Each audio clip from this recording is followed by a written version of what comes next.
bakit po ba walang asawa ang pari?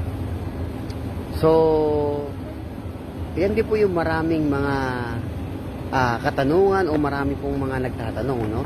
Pero sasagutin po natin yan, no, mga kapatid, at Biblia po ang sasagot sa inyong mga katanungan, no?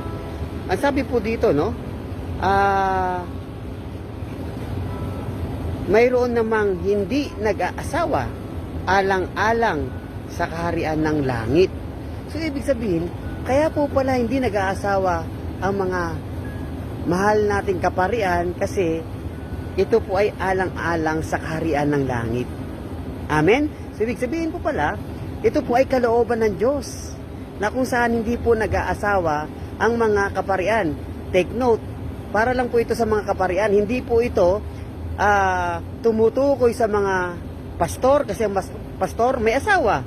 Hindi rin po ito tumutukoy sa ministro kasi ang ministro may asawa.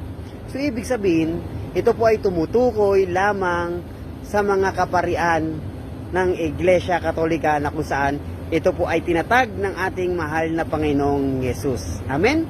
So ibig sabihin, ito po ay tumutukoy sa ating mga mahal na kaparian. Ito po ang talata.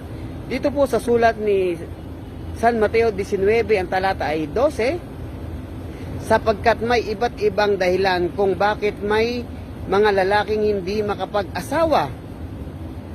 Ang ilan ay dahil sa kanilang katutubong kalagayan. Ang iba namay naging ganoon dahil sa kagawa ng ibang tao.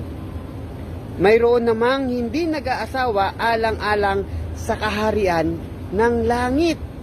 Dapat itong gawin ng taong nakakaunawa sa katuruang ito. Malinaw po mga kapatid na kung saan kaya po hindi nag-aasawa, no? Ang ating mga mahal na kaparian dahil ito po pala ay kalooban ng Diyos, no?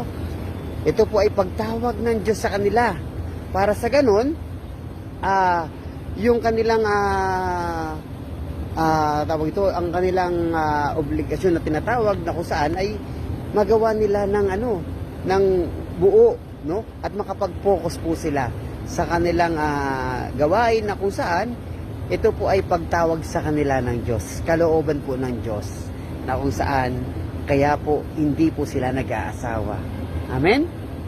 So, yan po yung kasagutan, no, sa inyong mga katanungan na kung saan Biblia ang sumagot sa inyong mga katanungan. So yun lang po, maraming salamat and God bless po sa lahat ng ating mga mahal na kaparian at please patuloy po natin sila isama sa ating mga panalangin upang patuloy po nila magawa ang kanilang tungkulin na kung saan itong tungkulin na ito ay kalooban ng Diyos. Yun lang po, maraming salamat.